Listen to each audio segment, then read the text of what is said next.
Aujourd'hui, on parle beaucoup de femmes fortes, indépendantes et performantes, mais parle-t-on assez de ses mots, de ses combats, de sa contradiction et de son cœur? Iconic Woman est un espace de parole, de vérité, de transmission, un podcast qui met en lumière les luttes invisibles des femmes, leur quête d'équilibre, de sens, de foi et d'épanouissement. Aujourd'hui, j'ai l'honneur d'accueillir une femme engagée, fondatrice du projet Les Lionnes de l'Atlas, une communauté de formation dédiée au développement personnel et spirituel des femmes. Ensemble, nous allons parler de transmission, d'identité féminine, de compétition, de bonheur et de foi. She's a legend. She's iconic. She's a woman.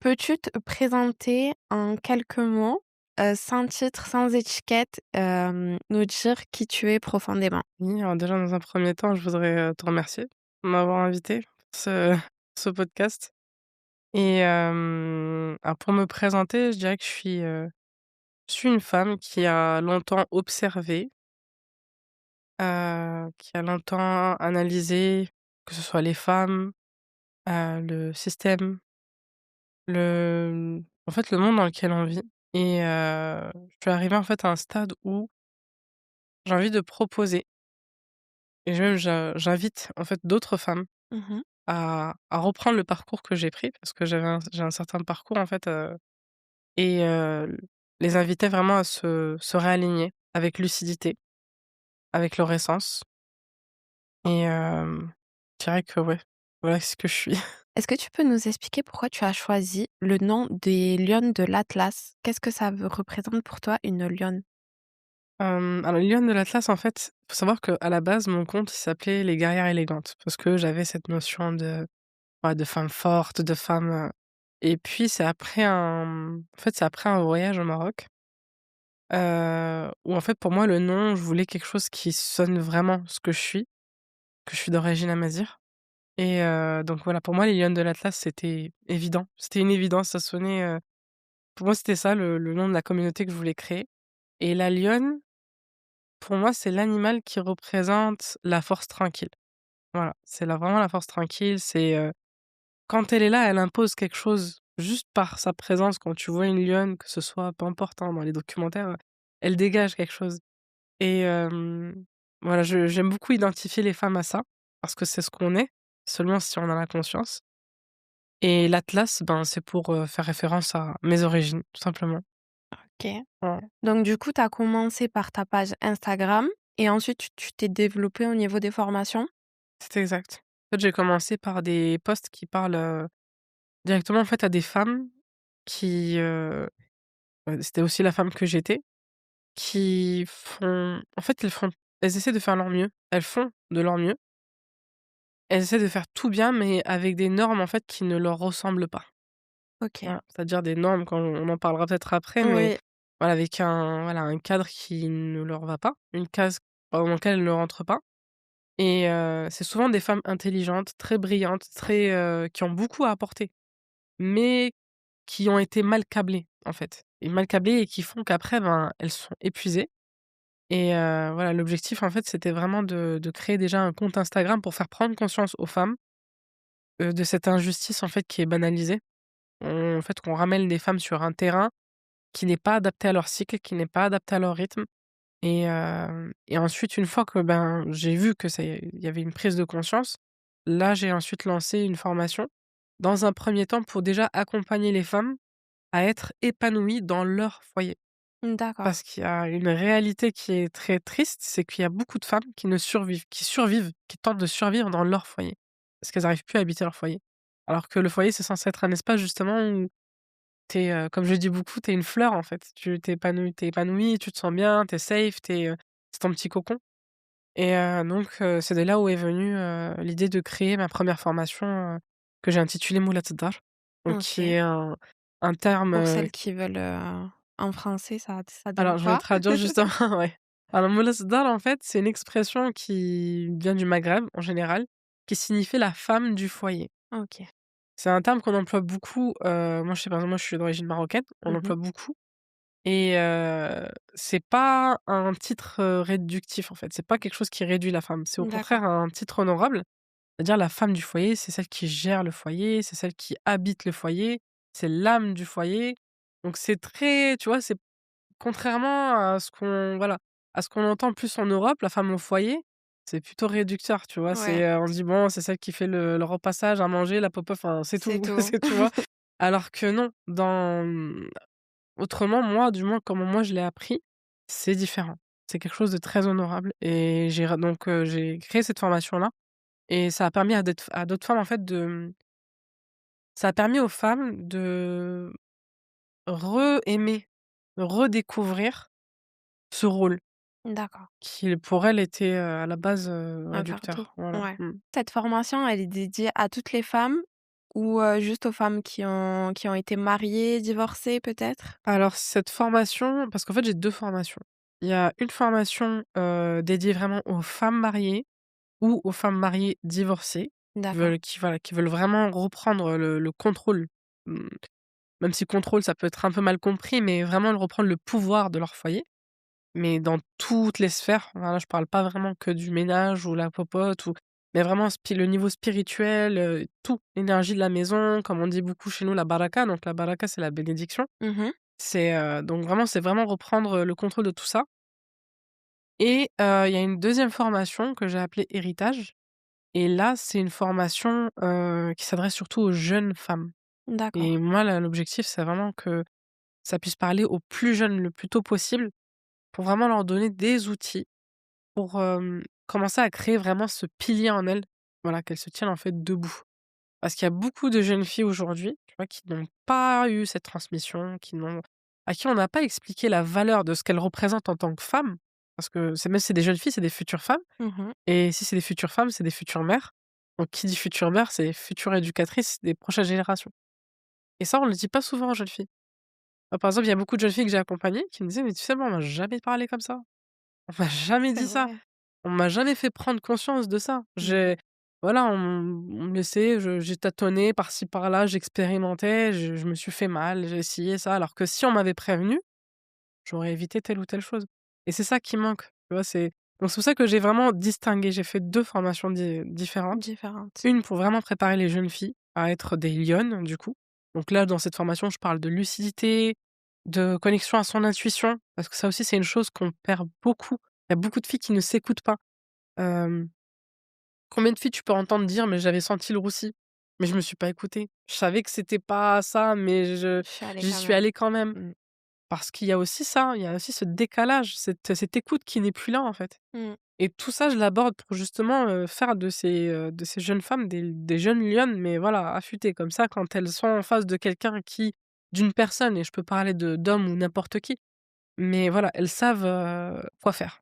OK. Voilà. Pour toi, quel manque chez les femmes d'aujourd'hui tu voulais combler peut-être avec ces formations? Alors déjà, très sincèrement, je veux pas apporter, en fait, j'ai pas envie qu'on me voit comme quelqu'un qui vient combler quelque chose. Mmh.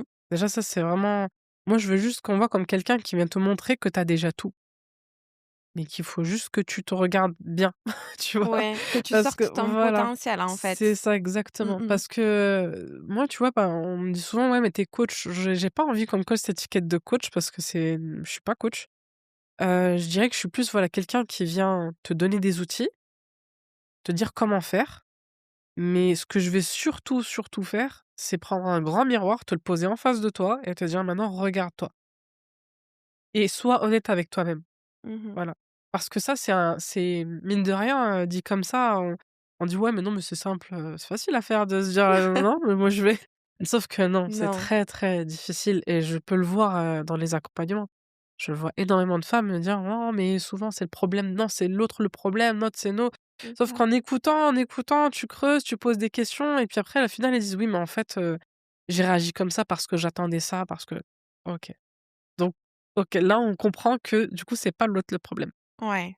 Concentre-toi sur toi, on va penser ça, on va travailler ça et c'est ça, en fait. Donc je me dis pas que je viens combler quoi que ce soit. Je viens plutôt apporter, hem, comme je dis des outils et autres, mais surtout un grand miroir pour que tu comprennes que la réalité, c'est que tu as les réponses. On a déjà les réponses. Mmh. Faut juste, avoir le courage de se regarder en face. Quel type de femme, touches-tu le plus, aujourd'hui et pourquoi selon toi? Bah, je dirais des femmes qui se sont éloignées d'elles-mêmes, en fait. C'est beaucoup de femmes comme ça. À chaque fois que j'ai donc des accompagnements, one on one, parce que j'en fais de temps en temps aussi, ben, c'est ça qui revient souvent. Je me reconnais plus, je sens que je me suis éloignée de quelque chose, je me sens que je me suis perdue et pourtant je suis là, je je souris, et c'est ça le pire, c'est que ces femmes-là, elles sourient, elles sont là, elles sont bien pour les autres, tu sais? Ouais, je suis là, je réponds à tes besoins, mais au fond, quand elles se retrouvent seules entre 4 murs, là, elles se disent: «Je comprends pas ce que j'ai». Mmh. Et c'est voilà, c'est des femmes, je pense, qui ont besoin de ce que le discours que j'ai, ça parle beaucoup aux femmes qui ont vraiment conscience qu'il manque quelque chose, mais qui savent pas quoi, tu vois? Et ça, c'est une étape. Parce qu'il y a plusieurs étapes de prise de conscience, quoi. C'est Ouais. quand tu arrives, tu sais pas du tout ce qui t'arrive, bon, tu sais pas ce que tu as. Et puis il y a des femmes qui, elles ont identifié ce qu'elles avaient, mais qui ne savent pas par où commencer, ou alors elles savent même pas ce qui leur manque. Donc ça dépend en fait les niveaux de, ça dépend. Mais en général, c'est plus, des femmes qui, bah, elles savent pas trop où elles en sont en fait. Que nous ont transmis les femmes d'avant, que nous sommes en train de perdre aujourd'hui? Le fait de ralentir, de s'écouter, parce qu'en tant que femme, on a tout on a un rythme qui a été oublié au fil des années, donc peut-être pas, les 2 dernières générations qui nous précèdent, mais si on remonte à plus loin. Les femmes, elles, respectaient ce cycle-là. Elles respectaient ce rythme-là. Par exemple, je peux te parler de la période, la phase menstruelle. Donc la période menstruelle, dès qu'une femme a ses règles, alors une jeune femme a ses règles, on lui explique. On lui dit: «Voilà», dans certaines, traditions, je te prends par exemple en Inde, il y a des célébrations qui se font, donc ça se célèbre. Il y a toutes ces choses-là, en fait, qui se sont perdues. La maternité, pareil, on a énormément de femmes qui sont isolées, qui se retrouvent seules, en pleine grossesse. Et qui vivent ça, alors que ça devait être, vécu avec du soutien, avec de la Mmh. présence, en lui expliquant que là, elle est en train de créer un humain dans son ventre, en fait. Il y a un humain qui est en train de se fabriquer dans son ventre et voilà, il y a toute cet aspect, sacré, en fait, qui se perd et l'accouchement également, tu vois? L'accouchement, bah, les femmes, elles sont là, moi, si, vu que comme je t'ai dit, je suis marocaine, bah, nous, on a une tradition, c'est que quand la femme, elle accouche, on lui prépare un plat avec du fenugrec, avec des choses qui vont venir l'aider à la lactation.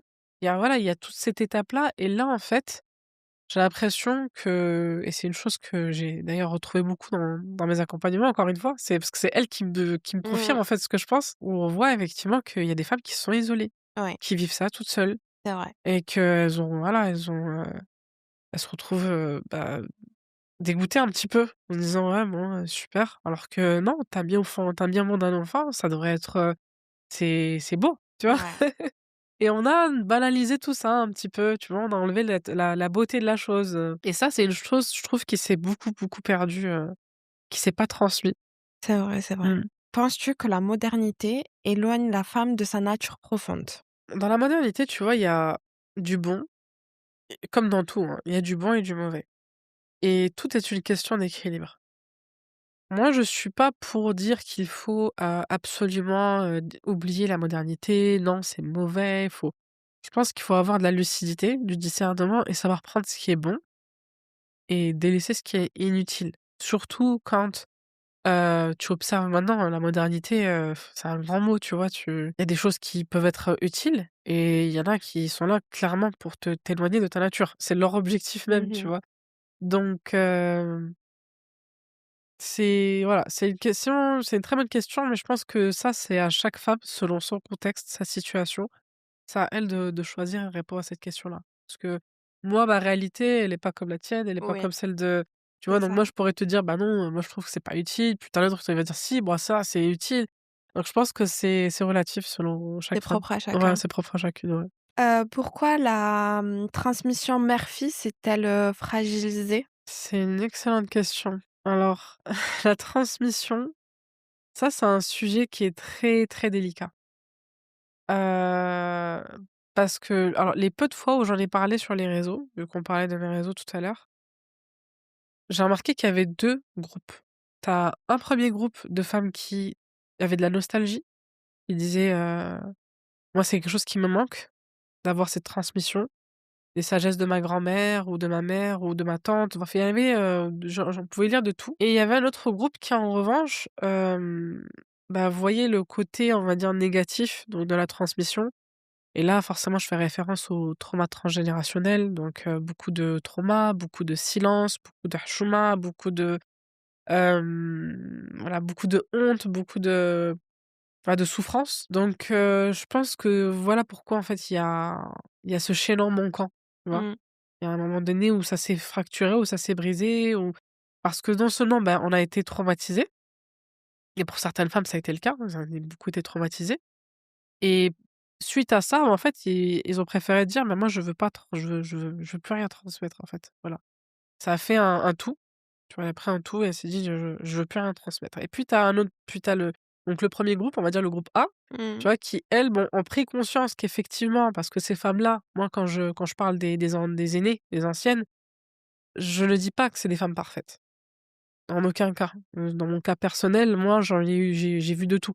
J'ai vu des femmes qui étaient silencieuses, mais j'ai vu aussi des femmes qui ne se laissaient pas faire, tu vois? Ouais. Donc moi de là, je me dis maintenant que moi je suis maman, mon rôle c'est je prends tout ça et je trie, voilà. Parce que j'ai ma fille aussi qui me regarde et j'ai pas envie qu'elle me voie en disant: «Moi, j'ai vu ma mère souffrir» ou voilà, Ouais. c'est pour moi, c'est hors de question et c'est ce que je dis souvent, c'est que nous, on est cette génération charnière, en fait, Ouais. tu vois? On est cette génération qui avons pris conscience de tout ça et là, on est en train de taper sur la table, on fait table rase, on se dit: «Bah, maintenant, on va remettre les choses comme il faut» Mmh. et c'est ça le rôle, enfin, de chaque femme. Quand elle prend conscience de ça, quand elle prend conscience de qui elle est, tout ce travail, c'est pour ça que je te dis la formation héritage et la formation lettres d'âge, ça se suit. Parce que quand une jeune fille sait qui elle est, son identité, la valeur qu'elle apporte, toutes ces choses en fait, qu'elle est héritière d'un honneur, parce que ça je dis beaucoup aux jeunes filles. Tu es héritière d'un honneur. Mmh. Peut-être pour l'instant tu en as pas encore conscience, mais quand tu deviendras épouse, maman, Mmh. là tu vas voir que ton cerveau il va shifter, tu vas dire: «OK, là il se passe un truc, j'ai pas vu venir ça en fait» Ouais, et c'est c'est vrai. impressionnant, c'est une chose que toutes les mamans vont te dire et les enfants, quand on dit que c'est les enfants qui éduquent les parents, c'est vrai, Mmh. parce que ça te remet complètement en question sur tout ce que tu as appris, tout ce que tu as appris, que ce soit à travers tes parents, à travers les fréquentations, à travers tes expériences personnelles. C'est un bagage. Ouais. Mais là, quand tu as un enfant qui te regarde, tu dis: «OK, bon là, je pense que je vais m'asseoir un instant, on va trier tout ça, parce que l'autre, il me regarde derrière», tu Ouais. vois? Et c'est vrai, les enfants, ils observent vraiment, hein, et comment dire? Ils apprennent pas en leur disant ce qu'on enfin, en faisant ce qu'on leur dit, tu vois? Ils apprennent en regardant ce qu'on fait. Ouais. C'est important de savoir faire, encore une fois, je parle de discernement et de responsabilité, d'être responsable. De se dire: «OK, moi j'ai vécu ça, j'ai eu tel trauma, voilà, j'ai pas eu la belle enfance qu'il faut, mais j'ai pris conscience de tout ça et voilà moi ce que je vais faire aujourd'hui». Ouais. C'est important. Parce que pendant trop longtemps, on a baratiné aux femmes: «Oui, mais c'est normal, c'est parce que tu as vécu un choc, c'est parce que tu as vécu un trauma, c'est parce que» OK, d'accord, on a identifié le problème, maintenant elle fait quoi? Mmh. Qu'est-ce qu'elle fait? Elle reste sur ça, et puis elle est là: «Oui, mais c'est parce que j'ai vécu, parce que je suis en manque de dépendance». Ça, c'est un truc qui me revient, mais énormément. «Je souffre de Effectivement. dépendance affective, c'est pour ça». OK, je l'entends et maintenant? Voilà, tu l'as identifié, qu'est-ce que tu fais? «Bah, je sais pas». Bah, écoute, si, tu sais, mais il faut que tu te regardes en face pour l'admettre. OK, là, bah, il faut que je me reprenne en main, il faut que je travaille pour savoir d'où vient cette dépendance affective et ça, c'est un travail de long terme. C'est pour Oui. ça on disait, quand on discutait tout à l'heure, Mmh. tu sais, on disait quand si tu te concentres vraiment sur toi, tu te rends compte que tu as pas le temps de te concentrer sur la vie des Les autres. autres. Ouais. Parce que tu as tellement, tellement à explorer en toi que tu as pas le temps, en fait, tu vois? Non. Tu vois les femmes qui disent: «Oh mais en fait, j'ai pas le temps» parce que là, ça y est, elles ont eu le déclic, elles se disent: «Non, il faut que j'ai plein de choses à travailler en moi» C'est ça. et tu vois, en islam, il y a un verset du Coran justement qui dit que Dieu ne change pas l'état d'un peuple tant que le peuple ne change pas ce qu'il a en lui-même. Ou plutôt plus précisément, tant que les gens qui composent le peuple ne changent pas ce qu'il a en lui-même. Ça veut tout dire. Commence par toi. Si tu veux que ta situation change, il faut commencer par toi et le la quête intérieure, elle est tellement, on pourra en parler pendant des heures, mais Ouais. on va passer à la question suivante. Comment concilier la sagesse des anciens avec la réalité, de la femme moderne? Alors déjà, en prenant en compte la vraie sagesse qu'il y a derrière la sagesse des anciens. Parce qu'on dit beaucoup la sagesse des anciens et tu sais, à premier abord comme ça, on se dit: «Bof, bon, on est en 21e siècle, ça marche plus ces choses-là». Mais ce qu'il faut comprendre, c'est que moi, en tout cas, c'est comme ça que je l'ai compris, c'est que les aînés, ils parlaient beaucoup avec des métaphores. Ils te disaient jamais vraiment, hem, la solution telle quelle, OK. tu vois? Et même moi, en tout cas, c'est comme ça, du coup, c'est comme ça que j'ai grandi avec mes parents. Mon père, il parle beaucoup avec métaphores et ma mère, elle parle énormément aussi avec des métaphores. Par exemple, je vais t'en citer une qui est, 2 têtes de bélier ne peuvent pas cuire dans une seule même marmite. Ça, elle me l'a sorti un jour où, en fait, j'étais en froid avec mon conjoint et comme toute fille qui se respecte, je suis allée me plaindre à ma mère, tu vois? Alors que je devrais pas. Mais tu sais, tu peux avoir des mamans et c'est pour ça que je te dis, c'est important de travailler cet état d'esprit.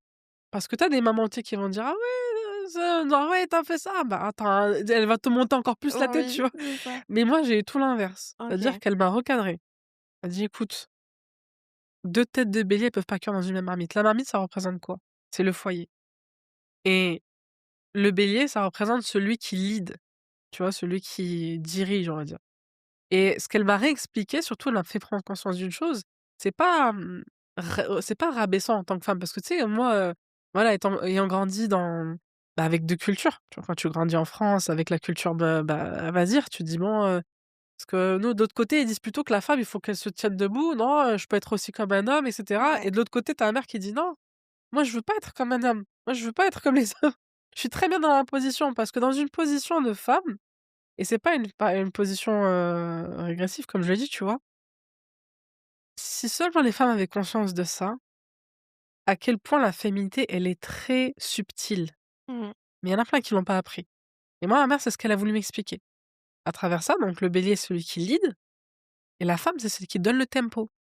Mais tu as plein de femmes qui ont pas compris ça. Dès que l'homme, il veut commencer à leader, tu vois? «Bah non, mais attends, mais tu crois que moi j'ai pas mon mot à dire? Moi aussi je sais» et on commence à faire tu sais, ce que j'appelle la femme hadga. Donc la femme hadga, c'est une expression, bah, pareil maghrébine qui veut dire, celle qui gère tout. Voilà, je sais, je j'ai pas besoin d'un homme, moi je suis, alors qu'au fond, quand tu creuses et cette femme-là, encore une fois, j'en ai beaucoup accompagné, quand tu discutes avec elle, eh ben, tu te rends compte qu'en fait, elle veut juste se Elles faire toute veulent que petite, ça. tu vois? Mmh, Elles mmh mh. attendent que ça Mmh mh. et c'est fou, tu vois? Parce que tu te dis: «C'est contradictoire», mais en fait, c'est voilà, jusqu'où ça va. Quand on t'apprend pas, justement, bah, comment jongler en fait avec ta féminité, Mmh. tu vois? Et ça, c'est quelque chose qui se transmet. Pour revenir à la question, pour réconcilier en fait, c'est ça, c'est de comprendre la sagesse que les anciens les transmettaient.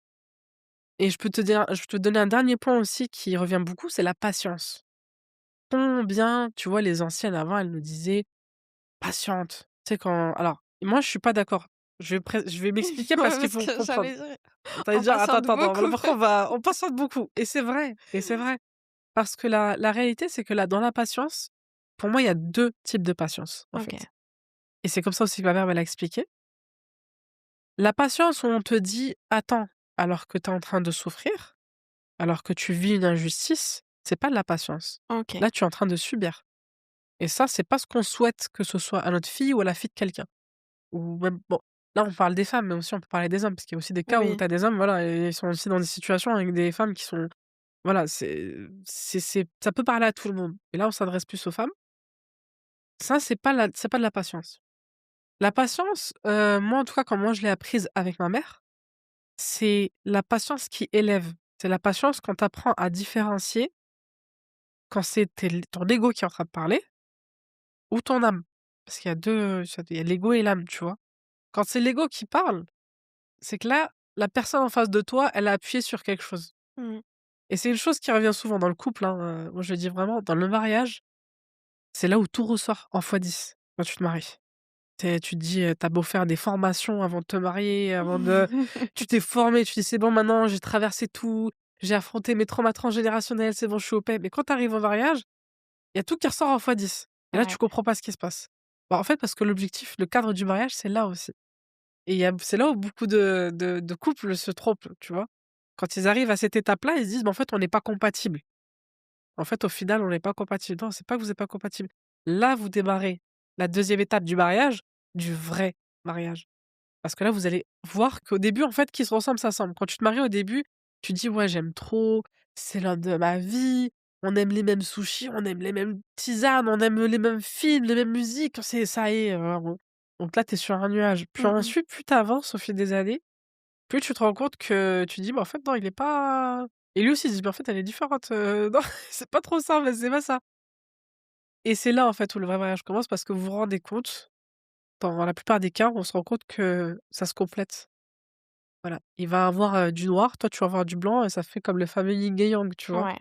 Et c'est ça la beauté du mariage. Mais c'est très difficile tant que tu as pas traversé tout ça, tant que tu as pas travaillé sur ça et c'est cette sagesse-là que les anciennes, elles transmettaient beaucoup, mais qui a été mal interprétée dans le temps, Pour tu vois? toi, on est tous compatibles, on va dire, s'il y a du respect, du coup? Ça ouais, le respect en fait, c'est vraiment la base. Mmh. Si ça commence à partir en voilà, en clash, insultes et cetera, tu sais, c'est comme quand tu prends un tableau blanc, tu le taches avec de l'encre, c'est l'encre qui part pas. Mmh mh. Tu beau frotter, frotter, beh, une goutte, une autre goutte, une autre goutte jusqu'à ce que ça tache tout le drap, en fait, tu vois? Donc le respect, c'est très, très important. Maintenant, dire qu'il y a du respect, ça veut pas forcément dire qu'on peut pas s'énerver, qu'on peut pas se mettre en colère, qu'on peut pas être déçu. Ça fait partie du chemin. Mais, le respect, c'est vraiment, vraiment la base. Moi, j'insiste là-dessus. Pas de surtout pas d'insultes, pas de mots, puis tu sais, tu le sens quand quelqu'un insulte, même quand toi t'insultes, Mmh mh. indirectement, tu as l'impression que ça te fait mal. Tu vois, tu ressens quelque chose parce que c'est normal, parce qu'en insultant l'autre, tu te fais mal, en fait, Ouais. parce que c'est la colère qui parle et maintenant, tu sais, c'est beaucoup prouvé que quand quelqu'un est en colère, c'est elle qui subit. Mmh. C'est scientifiquement prouvé même, tu vois? C'est même plus, de la sagesse ou de l'ésotérisme, c'est vraiment, c'est prouvé scientifiquement qu'il y a quelque chose qui se passe, des hormones qui montent et qui font que c'est plus nous qui subissons que la personne Que la contre qui on est personne en en face. colère. Ouais. Quelles valeurs devraient être absolument transmises, dès le plus jeune âge aux jeunes filles? Le respect de soi, qu'elle se respecte, qu'elle ait de la dignité, important, et qu'elle s'écoute. Parce que ça, tu sais, l'intuition, on l'a dès l'enfance, en fait. Dès qu'on est tout petit, on l'a et c'est justement tout ça, en fait, c'est les injonctions, le système, l'école, le système éducatif qui vient tailler cette intuition-là. Quand tu regardes les enfants, tu sais, ils sont pas, tu sais, ils sont dans la découverte, ils sont vrais. Tu sais, Mmh. quand on dit les enfants, ils sont nia en arabe, on dit c'est-à-dire vraiment ils sont purs, tu vois? Et c'est ça, c'est d'aider la femme ou la jeune fille à garder ça en elle. C'est très important. Pas forcément quand je dis nia, parce qu'il y a plein qui comprennent, nia, c'est être naïve. Mmh. Je dis pas ça, nia, c'est être lucide, mais d'avoir conscience de ce que tu as en toi. Et ça, c'est très important de l'inculquer très jeune. Pourquoi, selon toi, les femmes sont-elles en compétition avec les hommes? Ça, c'est le sujet. The sujet. Ben, enfin, je te dis ça parce qu'en ce moment, je travaille beaucoup avec une amie, qui est Khadija, une experte en profil, Nova. On travaille beaucoup sur ça en ce moment, pour aider justement à créer une alliance entre les hommes et les femmes. Parce que mine de rien, quand on regarde vraiment de plus près et là maintenant, bah, justement grâce à ce que je fais, je peux le constater, que dans les foyers, ça commence dans les foyers, entre les hommes et les femmes, il y a une grosse compétition et cette compétition, elle vient de loin. Il faut remonter à très, très, très loin.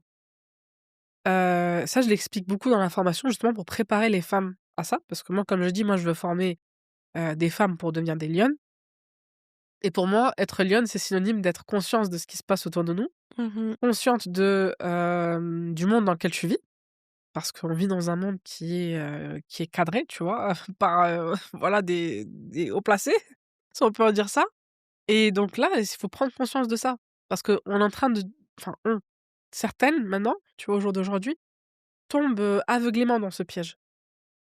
Et donc oui, je peux te dire que oui, effectivement, je constate qu'il y a une grosse compétition entre les hommes et les femmes et qu'est-ce qui l'a créé? Bah, c'est justement tout ça. C'est comme je t'ai dit, c'est enfin, tout ce plan, qui a été mis en place. Moi, il y a une citation alors je sais plus de qui disait justement que lorsque l'on veut déstabiliser une société, on commence par la femme et les enfants. Pourquoi? Parce que la femme, c'est elle qui éduque les enfants et parmi les enfants, tu as les futurs hommes. Tout est calculé. À partir du moment où on commence à venir, désaxer, sortir la femme de son axe et c'est pour ça que je parle beaucoup d'axe intérieur, ben, en fait, qu'est-ce qui se passe? On crée des femmes qui veulent ressembler aux hommes et des hommes qui sont enfin, tu vois, quand tu regardes une femme, ils se disent: «Mais» tu vois? Ils se disent: «Mais qu'est-ce que tu veux faire, en fait?» et c'est là où on commence à après, il y a les femmes aussi qui ont été désaxées, mais dans cet élan, tu as aussi les hommes qui ont été désaxés. D'accord? OK. Les hommes où malheureusement, ben, ils n'ont plus conscience de ce que c'est que la responsabilité, ne sont plus ce qu'on appelle, bon en islam on appelle des qawwam. L'expression qawwam, il a été très, très mal compris pendant plusieurs années. C'est que récemment que la définition du terme qui a été ce terme-là qui est employé dans le Coran, a été vraiment compris, qui veut dire en fait, l'homme responsable, l'homme qui tient debout. Parce qu'avant c'était compris comme l'homme qui avait plus de force sur la femme, alors que c'était très, très mal interprété. D'accord. En fait, ce que ça voulait réellement dire, c'est, un homme qui est là, un homme qui est présent. C'est-à-dire, une femme, si elle tourne sa tête à droite, il doit être là. Si en fait, il est partout. C'est le OK. protecteur, tu vois? Protecteur, pourvoyeur, qui rassure et qui explique au ça explique aussi que le rôle de l'homme, il doit être, tant dans le domaine financier, émotionnel, spirituel et voilà, tout ça, en fait. Ça englobe tout ça, normalement, le rôle d'un homme et et en fait, ce que je disais, c'est que le système, en fait, a tout fait pour désaxer, pour créer des problèmes dans les foyers, pour créer, en fait, de la compétition entre les hommes et les femmes. C'est pour ça qu'aujourd'hui, quand on se retrouve avec des femmes qui se disent des femmes fortes, Mmh. qui se disent: «Ouais, non, moi, je suis capable, j'ai pas besoin, non, mais je» en fait, en soi, moi, je le dis dans mes formations, en soi, c'est vrai, on est capable. Mais faut revenir à la source. Si Dieu, il a créé Adam et qu'il a créé Ève, c'est pour une complémentarité. Mmh. Si vraiment on n'avait pas besoin d'eux, il l'aurait pas créé. Puis s'ils avaient pas besoin de nous, il aurait pas créé Ève, tu vois? Donc c'est voilà, c'est pour ça que là, l'objectif et comme je te disais avec, mon ami, c'est vraiment de ramener, de réexpliquer aux gens, tu vois? De leur, refaire découvrir, de réveiller en eux cette complémentarité. On revient sur ce que tu as dit. Du coup, pour toi, je voulais te poser une question. Tu penses que vraiment c'est au niveau de la société que ça a été créé, cette compétition? Complètement, oui. Non, complètement. Enfin, il suffit de voir, un peu dans le monde dans lequel on vit, bon, je vais pas citer le pays, même si bon, on parle la langue. On parle la langue, mais quand tu vois, oui, comment ça bah, comment ils amènent, bah, les par rapport à que ce soit l'éducation, par rapport aux enfants. Là, je t'entends qu'il y a des divorces quasiment, le taux de divorce augmente beaucoup parce qu'il y a Ouais, plus il y a plus cette compréhension. Il y a plus ce travail sur soi, tu vois? Et puis si on prend aussi, bah, tout à l'heure, je te parlais des coachs. Heu, voilà, on a trop dorloté les gens, en fait, tu vois? On les a trop dorlotés dans leurs blessures, dans leurs traumas, dans leur et ça a poussé, en fait, ça a réduit l'humain à ne plus aller chercher les solutions de lui-même, tu vois? Ils disent: «Non, je vais aller voir un coach, il va me donner l'outil magique». Non, en mmh, fait, tu as pas besoin de l'outil magique, là, en fait, tu as juste besoin de te poser un instant.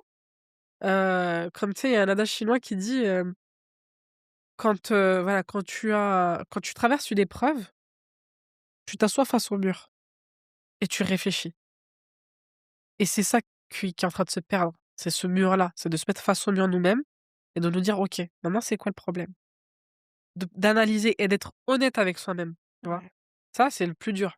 Et de dire: «Oui, non, en fait, c'est moi qui ai un problème». C'est non, en fait, c'est pas l'autre, c'est moi et c'est très difficile. Mmh. C'est très difficile et pourtant ce travail, s'il est vraiment fait, c'est là où on voit vraiment, une élévation de soi et du changement autour de soi. Parce que forcément, tu sais, quand tu changes, intérieurement, bah, ce qu'il y a autour de toi, ça change. Ça suit son cours, mais il faut faire confiance au processus. Faut pas vouloir aller trop vite Mmh. et c'est ça pourquoi les coachs, ils sont là, c'est pour vouloir aller vite. Ouais. Pour te dire: «Ouais, regarde, bah, tiens, c'est ça, vas-y, allez, fais-le maintenant, regarde, je te donne les processus, tu fais ça, ça, ça». Sauf que c'est faux, bah, ton processus, il pourra peut-être marcher sur un tel, mais pas sur moi parce que moi, je suis différente. Qu'est-ce qu'on a à perdre du coup, à vouloir faire comme les hommes? Beaucoup, ah mais beaucoup. Tu perds, ton énergie, ta santé, ton mental. Et quand je vais dans la santé, ça peut aller très, très loin parce que, ben, là, aujourd'hui, tu peux voir qu'il y a un taux très élevé de burn-out et de dépression et que les principales concernées, ce sont des femmes. Mmh.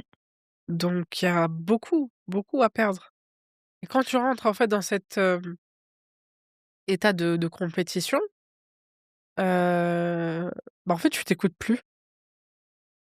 Tu veux juste prouver, en fait. Voilà, tu es juste dans la pour prouver, pour faire. Voilà.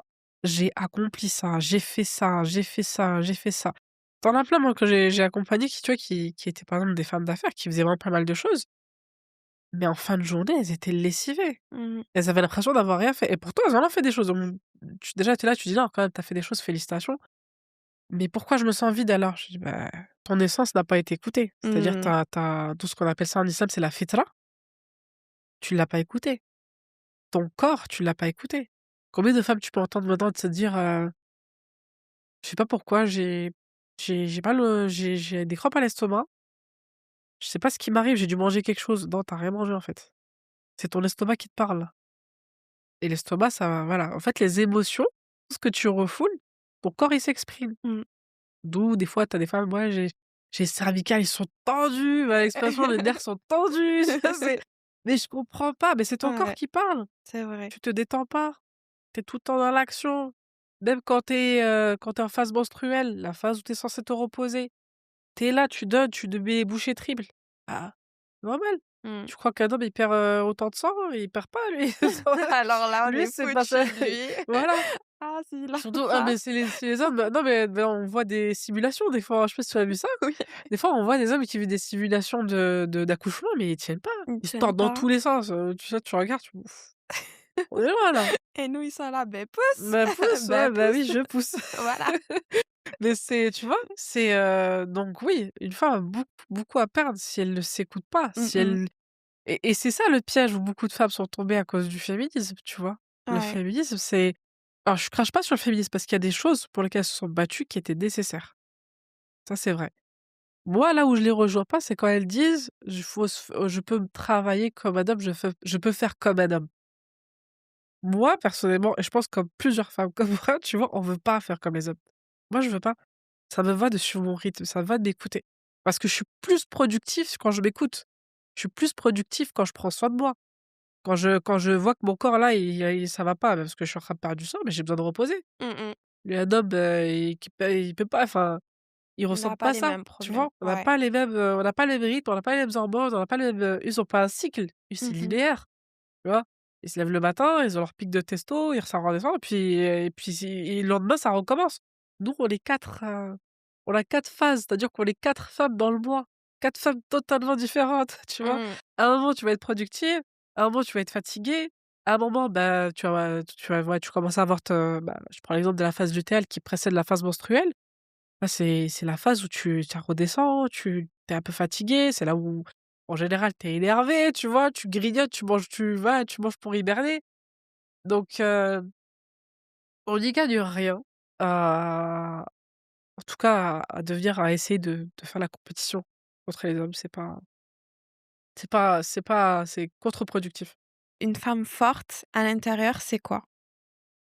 Si c'est pas la de faire comme un homme? Pour moi, une femme forte, c'est vraiment une femme qui s'écoute.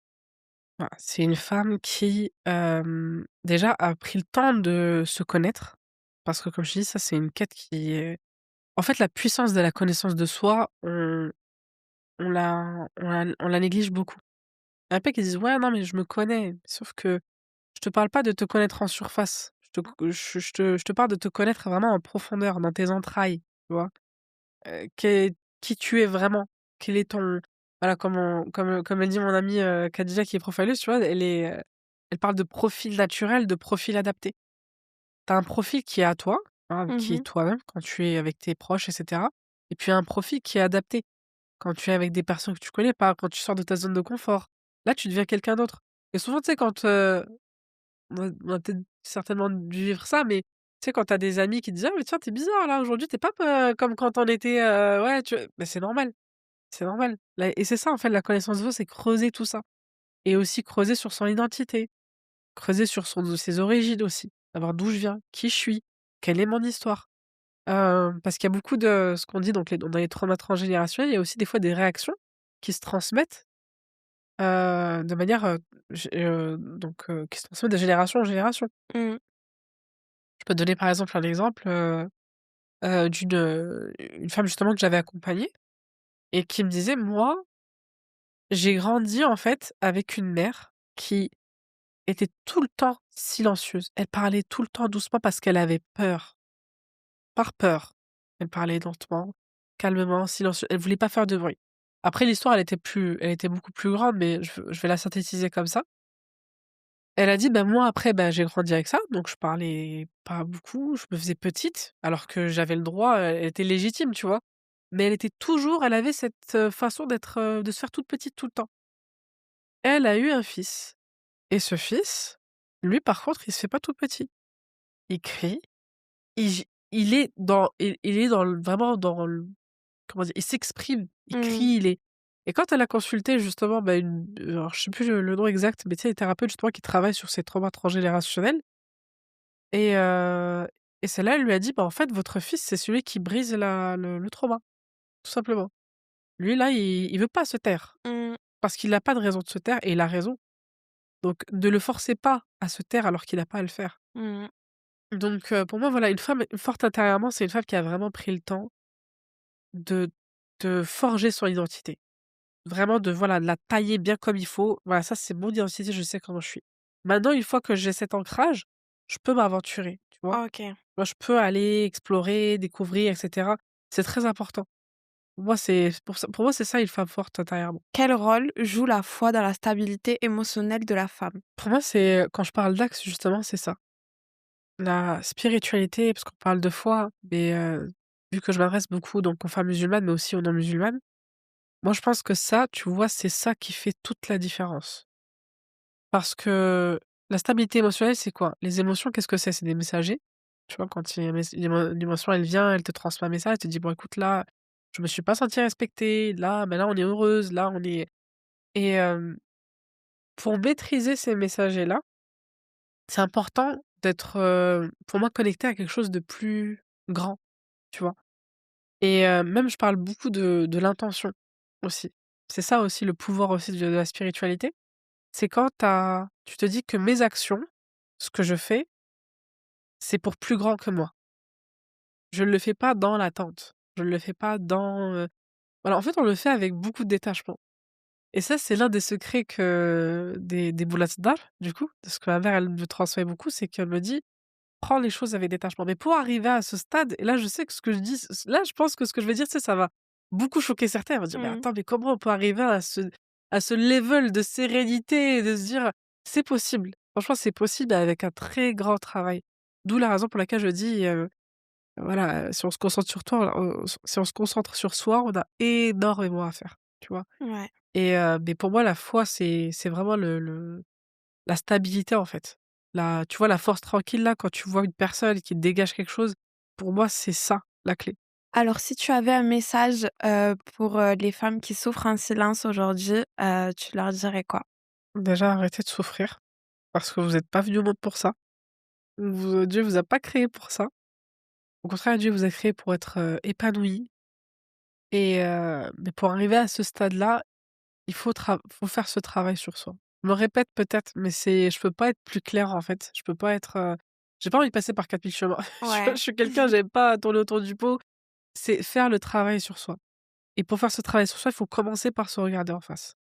Voilà et il y a une chose de très important aussi qui revient, c'est que certes, il y a des cas où le problème, il est extérieur, mais pour que ce problème extérieur s'arrête, il faut déjà arranger ce qu'il y a là.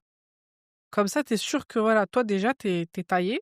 Ouais. S'il y a des choses négatives, tu peux plus les laisser passer parce qu'en fait, tu arrives à un certain niveau où pour toi, quand tu commences à capter qu'il y a quelque chose qui ne va pas, tu vois? Quelque chose de négatif qui ne te convient pas, qui n'est pas aligné avec toi, tu vas faire barrière tout de suite. Mmh. Là, il y a plus de question de dépendance affective, il y a pas de confiance, j'ai pas d'estime de moi, j'ai pas confiance en moi. Non, parce que tu as fait le travail. Donc quand il y a un truc qui te va pas, tu fermes la porte.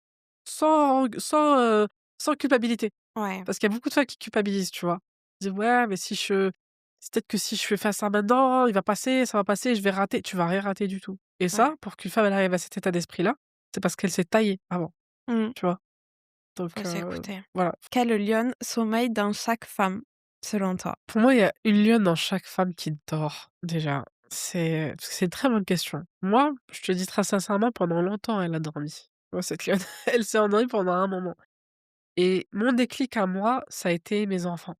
Maintenant, la lionne qui sommeille en chaque femme, c'est une lionne qui attend juste que la femme qui la porte, elle en ait conscience. Parce qu'avoir une lionne qui est là, mais que tu en aies pas conscience, c'est un peu comme, voilà, je sais pas moi, posséder, un coffre au trésor, mais tu le regardes et tu dis: «Oh, pas envie de l'ouvrir, pour quoi bon?» Et c'est ça, en fait, le problème.